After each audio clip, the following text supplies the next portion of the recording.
This month, I want us to look at course correcting without shame. There's a sound a leader makes before they defend a bad decision or a decision that went wrong. And you've heard it, I've heard it. And it always starts with, well, what I actually meant was. And the problem with that sentence is it doesn't matter what comes after because it's almost always not the truth. Now, whether it be a lie or not, it doesn't matter. But it's almost never the truth because what it actually is the beginning of a renovation story. And that renovation starts to add into context and nuance and history and all the different reasons that the decision was made, basically adding rooms and a second story and finishing the basement, renovating the entire story while people are still standing or sitting in the rubble of that bad decision. And one of the things that I've learned in some of the hardest environments where people, like herding cats, as the cliche goes, is almost always people can live with a mistake. Now, I'm not talking about your problem employees. I'm not talking about the ones that it doesn't matter what we do, we're going to be wrong and they're going to point fingers. But what most people cannot live with is not a leader who never makes a mistake, because that's not going to happen. But most people cannot live with a leader who makes renovations. The fact is, that's where we live. We live in a culture where mistakes are made. It doesn't matter whether it be an individual, a building, AI, over and over. When I'm doing this video and sharing my thoughts, I live with the exact same thing. I want it to be perfect. I know who your worst critic is. You know who mine is. And yet the fact is, it's not going to be perfect because I'm not perfect. But the problem is when things start getting justified and which is really just a fancy way of saying burying the mistake. So what ends up happening is people watch how the leader decides what he or she does when that mistake happens. The problem is not the mistake. And I'm saying this over and over on purpose because one of the things that happens is people saw it, they watched it, they were part of it. Pretending it didn't happen is that cliche about the elephant in the room. People already know. They're not interested in whether there was a mistake made. They already know that there was one made. They're looking to see how it gets handled. You see, some of these things are not about great leaders is not about being right. It's about being true. It means about leading for something, guiding to something. The truth, your mission, your people. It's not about reacting and renovating and all those other things. Let me set the table in this context. Over the last few months that we've worked together, we've talked about the gap between the I am and the I have, who a person is versus who a person presents themselves, especially in leadership. We've talked about courage and that willingness to act in spite of fears, concern, make a decision in the fog before all the data is known. And you did it. You found the courage, you made that call, and it didn't work. Now what? Because you see, this is the moment when, well, it's never in a leadership brochure. It's that moment between you did the best you could and yeah, that did not go according to plan. So as a result, you're standing there. Things are exposed or revealed. And here's where most leaders get tripped up. good, capable ones, and defensiveness kicks in. It's a human reaction. It's a human species reaction. In fact, I'm not getting into your beliefs, but go back to the beginning with the cliche that everybody uses, I don't know you from Adam. So I'm going to use that story of Adam and Eve. Go back and read what happened. Defensiveness is as old as the human species, because whether you believe in that or not, that's not my point. But Adam takes a bite of the apple, and when God appears to him, what does Adam do? Defense, immediately.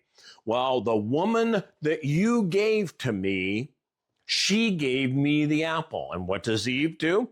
Well, the serpent, the snake that told me, again, right from the beginning, defensiveness is actually a human condition.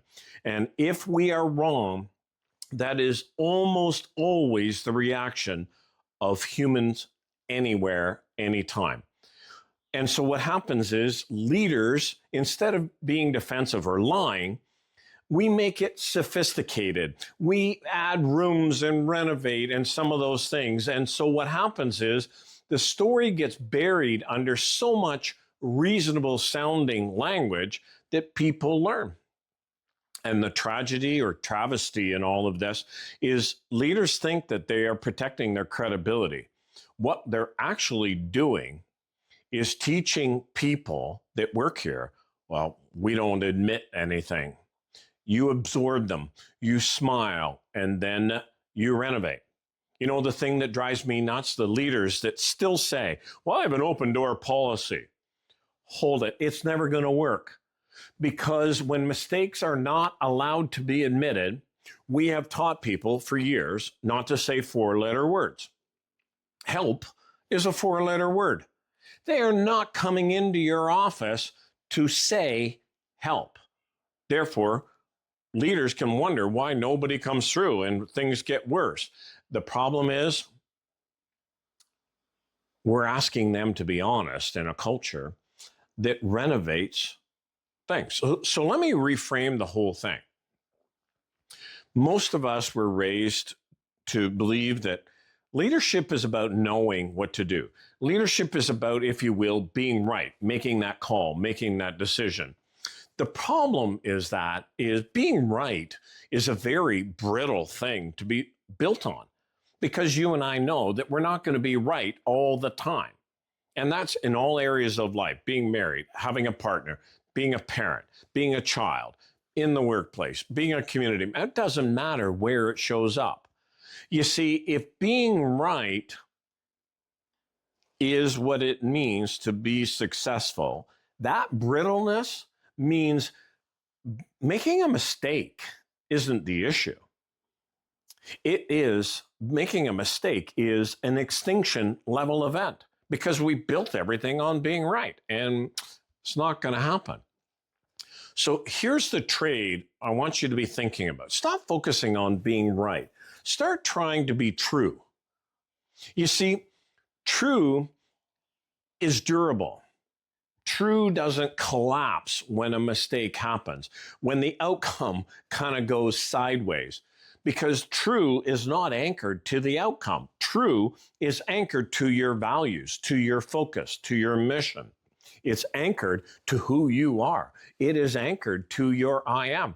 You know, the true leader is able to say, yeah, not my shining moment. I got that wrong. Now, please understand, I know that we have a bazillion experts in the stands, on social media, and in the news. It's not really news anymore. It's opinions about the news. But we've got all the experts. So I know that being true is going to have consequences. I'm not pretending, I'm not in Oz. I'm not pretending that that's not going to happen. But let me clarify something with you. Not being true, not admitting to a mistake also has consequences. That whole theme of the I am leader, persona auctoritas, our brand, if you will, is about our character. It is about who you and I are, not from a mistake that was never made. The mistake doesn't define the leader, the repair does. Here's the part that stings. That very part that is trying to protect you and I from admitting that mistake is the one that is quietly costing us everything. You see, defensiveness doesn't just hide the mistake. It freezes you in it. It freezes me in it. We can't grow past something that we're not willing to admit exists. And as a result, that whole workplace, that whole culture is defined by that very moment where that mistake that never happened, or you don't understand what happened. But the problem is, it doesn't stop with you and I. When a leader can't be wrong, nor can the people. And that virus starts to spread. We show them, we teach them, because it's the old cliche, monkey see, monkey do. We teach them that in our culture, mistakes don't get admitted, they get defended, not addressed, and so they do exactly what they've been done. They have been taught to manage their image, manage the perceptions instead of their work. If you will, one defensive, one renovator leader teaches the whole team to be quiet. And the team sees it, they live it. And pretending it doesn't happen is only deceiving ourselves. They take note of the response to the mistake. And like we spoke about, that relational currency factor, every time you and I do not admit a mistake, the debit or the withdrawal in the trust bank account, in that relational currency account, and over enough times of not admitting the truth, of making that withdrawal, puts the account into overdraft. Remember that story of pointing the fingers, the woman you gave me, the serpent? That finger pointing, that blaming starts. And the cliche that gets used is, if I'm not doing my job for fear of making a mistake, the mindset behind that is really simple. I would rather you think me lazy than you think me incompetent. So I'm not going to do anything. Over and over, the adulting stinks. That blame game. And yes, there will be consequences. I'm not pretending there won't be. But when mistakes are made, and I'm not talking about the problem people in your workplace, don't stand in the way of their future career opportunities. But for those 90+% people in your workplace, they're not upset by the mistake, but they are watching to see how it gets handled. Taking courage, or having courage, owning who we are, those are the things that separate us, because it's about authenticity. It's about service. And the irony is, by admitting a mistake, some people think they lose credibility. You know, the people that are the biggest in my life are the ones that, yeah, that wasn't good. Sorry about that. You know, probably the people in your life that are the most influential are not the people who never make mistakes. They're the people who are willing to say out loud, yeah, not a good moment in my journey. So this week, one question that I want you to be thinking about: what do we actually do with this? I don't want to talk about filibustering and all those kinds of things. This week, I want you to think about one decision that you have been deferring, renovating, and whether you call it a mistake, or whether you call it an error, or whether you call now you've got facts that you didn't know at that time, doesn't matter to me. But what is that one decision that you know you've been renovating the truth and, if you will, burying it? What about going to the people affected by it? Because they're probably not going to come to you. And this is not some performance of humility. And please don't go to them flogging or, oh, I can't believe, because that's just glorifying defensiveness. People who vilify themselves, victimize themselves, are looking more for pity than they are for understanding.